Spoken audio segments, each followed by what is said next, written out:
Əgər bir qadının 3 müxtəlif yumurta əkizləri dünyaya gəlibsə, onda mayalanmada iştirak edən hüceyrələrdə cəmi neçə xromosom olar?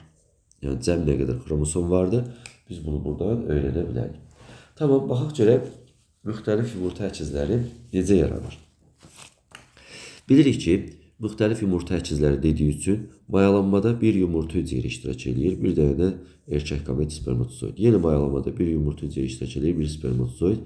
Mayalanmada bir yumurta hücrə iştirak edir, bir dənə spermatozoid. Və bunların hər birinin xromosom sayı belə deyək ki, 23 ədəd olur, 23 ədəd olur, 23 ədəd olur, 23 ədəd olur, 23, 23 olur. Biz bilirik ki, bu ikisi birləşəndə yeni zigot yaranırdı və bundan da orqanizm yaranacaqdı. Eyni qaydada hər birindən zigotdan da əkizlər doğulmuş olacaqdı və müxtəlif yumurta əkizlərində qan qrupu, göz rəngi, cinsiyyəti demək olar ki, fərqli də olurdu.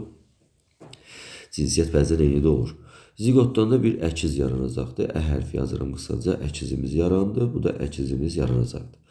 Bizdən xromosomların sayını, cəmini soruşduğu üçün biz bunların hamısını cəmləməliyik. Cəmləyəndə deməli 23 vuraq 6, 6-nı 23-ə vursanız tam 138 olacaqdır. Sonu 8-lə bitən bir rəqəmimiz vardır. Düzgün cavab 138.